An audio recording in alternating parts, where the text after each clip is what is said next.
So for me, the first Expendables was all kinds of fun. The second one was a complete blast. So how's the third one stack up?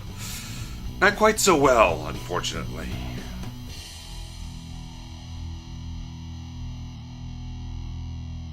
After freeing an old friend from a foreign prison, the Expendables unexpectedly come face to face with Conrad Stonebanks, who years ago co-founded the Expendables with Barney Ross.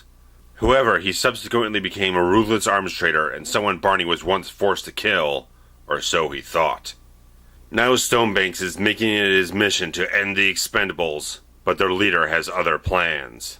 Barney decides that he has to fight old blood with new blood by bringing in a new era of Expendables team members, recruiting individuals who are younger, faster, and more tech-savvy.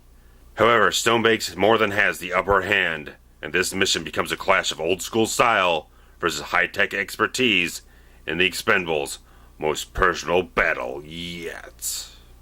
So the Expendables movies have been pretty much an interesting type of franchise of films, because the first one was very much kind of a straightforward, serious action movie, which wasn't quite as entertaining and satisfying in a certain way as the second one would be, with its much more over-the-top, self-referential, tongue-in-cheek humor, which is very much what I think the kind of strength of these films is when you put all these charismatic action stars together and have a lot of great dialogue interactions, all the witty banter, all the humorous dialogue that they throw back and forth between themselves really is what makes it much more entertaining on that level, because a lot of those older action movies really kind of build themselves on very charismatic, entertaining characters, and these are definitely the types of actors who really kind of bring that back into the fold of everything. And I was really stoked going into this third film because I loved the cast that they put together for this thing. Wesley Snipes, Antonio Banderas, Harrison Ford, Mel Gibson, the list goes on. And it's just like, this was the highest grade cast that I think they had put together, and just like, man, these are great action stars. I want to see these guys put together and blow up the screen and everything. Expendables 3 has a couple problems. It has shortcomings. It's a film, it's kind of hard to sum up because I think it's a bit of a mixed bag. But I will say first off, in the positive light, that the film does have a bit more of a gradual pace, that it really is kind of taking its time, not rushing through things, trying to take its time to introduce some of these new characters, give you some time to get familiar with them, trying to connect with them just a little bit, not too much, but enough to, like, we're building up these characters, we're not really kind of rushing through it to be kind of cannon fodder or whatnot, really kind of give you some time to establish some character traits and stuff like that, and then reintroduce some guys you might not have seen in too many action films lately, and really is the fact that these films have never been very heavy on any kind of complex plot, so it really is the quality of the characters, or at least the quality of the actors in the roles, that really kind of invest you in what's going on. And I like seeing like a guy like Kelsey Grammer in this film, who's never been an action star, and he's not put in here in an action type of role, but he has again, nice, good humorous, witty banter with Stallone as his character Bonaparte, who's kind of this guy who connects Barney Ross with all these sort of up-and-coming mercenary type characters and whatnot to add into this kind of younger team that Ross is trying to put together in the film. And he's just, Kelsey Grammer's a fantastic actor, and everything he does, it just raises something to a higher level of standards and quality and everything. And it's nice seeing Wesley Snipes kind of bringing back that old charisma and swagger and charm and whatnot. Antonio Banderas, I love Antonio Banderas. He's done some very good work. But the character he's given, even though it kind of fits with what he can bring to the role, really lacks charm and becomes very obnoxious. He's very much this rambling on type of character who's just very ecstatic, kinetic type of character that really can grate on your nerves a little bit too much. And it's like, if you could tone it down, slow it down a little bit, and bring some of that charm and everything that we really love him for, it would have made for a big difference in his character. But overall, I mean, I think the performances in the film are very good on the level of everything that we've seen here. Mel Gibson is fucking great in this movie. A lot of people have very valid arguments to levy against Mel Gibson for all the shit he's done in a personal life capacity over the last like 10 plus years, but as an acting talent, just basing him as a professional acting talent, the guy is stellar fucking actor, and he does a great job in this film that really can rival Jean-Claude Van Damme's villainous role in the previous film, which I fucking loved that too.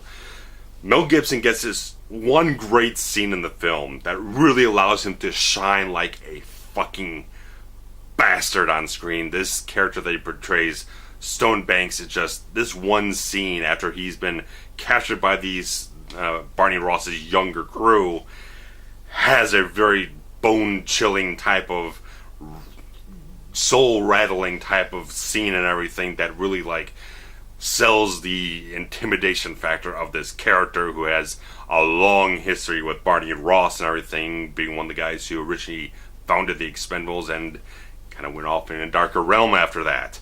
And he has a fantastic scene, but outside of that, he doesn't really have anything to really kind of shine beyond that, but he's sells being a villain exceptionally well, and I don't think he's really had too many opportunities to be that in a film. And I think he was fucking great as a villain in this film. I thought he just sold it so damn well. But everyone else does a very great job. I just love that charismatic chemistry between Stallone and Statham. I think Statham is a fantastic action star, and he's shown a lot like Stallone that he has a lot of great dramatic acting chops to branch out beyond just an action film star. And I think the two of them just perfect chemistry in these films. And everyone else does a very fantastic job in what they have to do and everything. Veering more towards the problems of this film, the thing that, like I said, because it is a bit more of a gradual pace, it really kind of takes a little longer, because like the first two films really had those big bombastic opening sequences that really kind of gave you everything at one time. It gave you the action, it gave you the charisma and the chemistry and all that kind of stuff, the really witty dialogue and everything. Just gave you everything condensed into one little package right there at the front of the film. And with this one, it takes a little bit longer to really kind of satisfy all those little things. And my thing is that the film just, I feel like Patrick Hughes, who really has nothing of note to his directing filmography, as shallow as it is, doesn't feel like he's a very good choice to direct the film. And it just felt like there was a bit of a hollow direction style in this film. I just didn't feel like there was, because the first film was directed by Stallone himself, who does fantastic work as a director.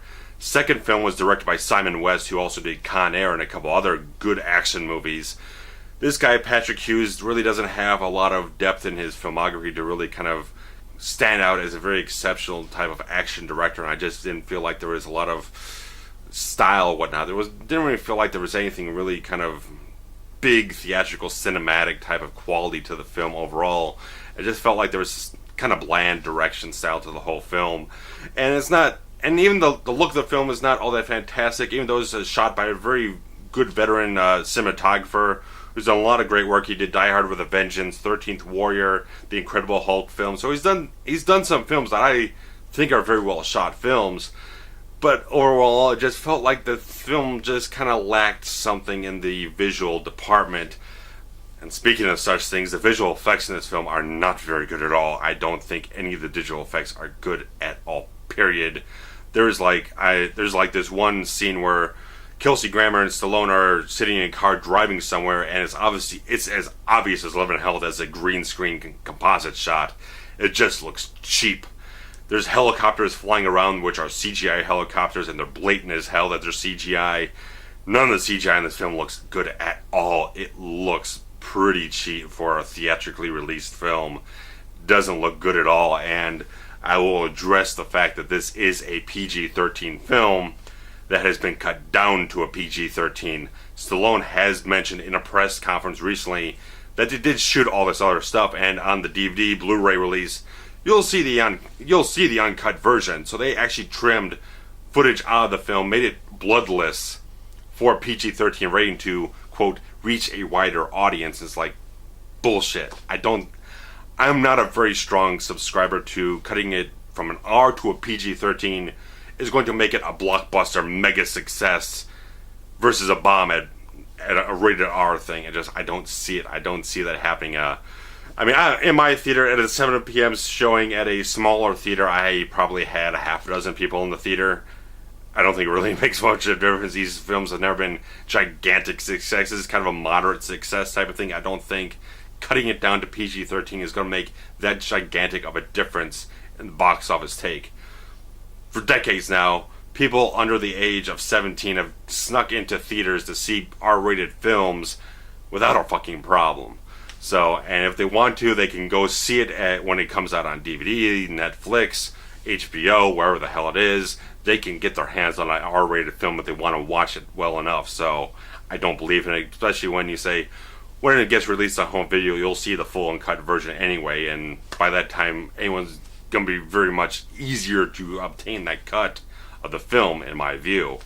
And moving on beyond that, it just, the film, if you have just that nugget of information in your head, you just kind of start realizing how bloodless the film really is, especially when you get to the climax of the film, where there really should be a very violent, visceral payoff when someone gets shot in the head or whatnot.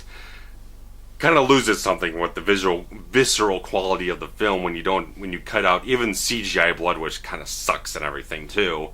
But I'm not gonna go on a diatribe about it. But regardless, it just like really you shoot it as an R-rated film, and you should release it as an R-rated film. Don't chop it down and belittle the quality of the film to any extent, in my opinion.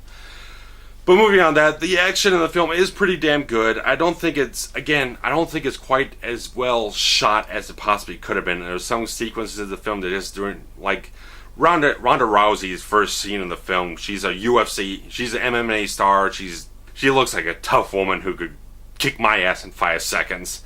And the way they shoot the first scene she has in the film, just like, it looks like shit. It looks like she looks like they're shooting around the fact that she can't fight, and she can fight. She could kick everyone's ass that she wants to. It just like some of the cinematography in the action sequence just doesn't come off as very seasoned, like as Simon West or Stallone would have shot action in their films. Even if it was shaky cam and whatnot, it just still had. It was better than what I got here. It just felt like they were cutting around things that they didn't need to cut around, and basically the film just kind of felt a little, again, with the, like I said, in the previous films, the chemistry, the charisma and everything, the witty banter, the humor of the films really kind of made the big crux of the whole thing. In this film, it just feels a lot thinner. I didn't laugh as much in this film as I did in the other films. I didn't have as much of a greatly fantastic time in it. I just didn't feel like I was really just kind of enjoying the living hell out of things as I did with the last two films. It just seems like they trimmed down a lot of the charismatic dialogue between everyone, the great banter and everything, and it just felt like the film just felt a little thinner than it probably should have been. And I do like in these films that they've had these little moments, a couple of little scenes here and there that really are really damn good dramatic beats in the film. Like in the first film, the Mickey Rourke scene, or in the second film, there's a couple little scenes with Stallone. And in this film, they got a couple little beats here and there, but the Mel Gibson scene is really the big crux one of the whole thing. But they stop for a moment a little later on in the film to kind of give a little background on Banderas' character, a little bit outside of the frenetic type of comedy that he's doing. They stop, let him stretch his little dramatic acting abilities a little bit here and there. So they still keep those little beats in the film, which I very much appreciate. They don't go blindly into full bore type of farce or whatnot. They really kind of realize that we do have some characters here that we want to do a little bit of something with, and I do respect that. But it just felt overall the film just kind of lacked everything that I really kind of liked from either one of the first two films, where it was really big, hardcore, bombastic action, or the really kind of fun humor that they had. I mean, even, I know other people kind of like criticize saying like all the tongue-in-cheek humor of like Arnold and everyone kind of repeating old catchphrases or whatnot, but I still love it. Still love hearing Arnold say, "Get to the chopper," or something like that. Just whatever it is, or "I'm back," or someone just, whatever it is. It is just, I go to these films to just have the biggest fun time I can. I don't really kind of go in these films trying to lean on them very heavily. It just felt, overall, I just go to these Expendables films to really just have a big, rousing, fun time. And this third film just didn't quite deliver on those levels that the other films had. Just felt like it toned it down, whether it was PG-13 or just the writing really wasn't very much as sharp or witty whatnot as it was before, or the direction wasn't quite as solid as it was before. I just felt that the film just didn't quite deliver quite as well as it possibly could have been. I felt like if they had done one that was really serious, they did one that was really over the top, I felt like on the third one they probably just meet it right in the middle and hit it right at the right marks, and it really just didn't quite get there for me. And I would say, if you really want to go see it, go ahead and see it. I don't think it's going to really satisfy as much as a lot of other films have this summer. But you can go see it, but probably just wait for a rental. I really think so. I'd hate to say that because obviously I own both films. I love them. They're fun, fantastic, entertaining, charismatic type of films. Third one just doesn't quite meet up to the expectations that I had for this film because of the great cast, which you got Harrison Ford kind of coming in the last minute to replace Bruce Willis, who, for reasons being, probably just didn't want to do it and was trying making unruly demands just not to be in the film. Just feels like it could have been anyone in the role of Harrison Ford there because it really didn't write the role to be anything special for what he could bring to it. But it's kind of nice seeing Harrison Ford in there just kind of having a slight bit of fun in what he can do in this sort of genre or whatnot. So, whatever the case, it just like could have been better, could have been better written, could have been better this, that, and the other thing. It just feels like if they plan to do a fourth film, because I've heard rumors for the last couple months that they want to bring Pierce Brosnan in. They kind of marketed this thing as like one last ride, but there's nothing really in the film to concretely say like this is the end of the whole thing.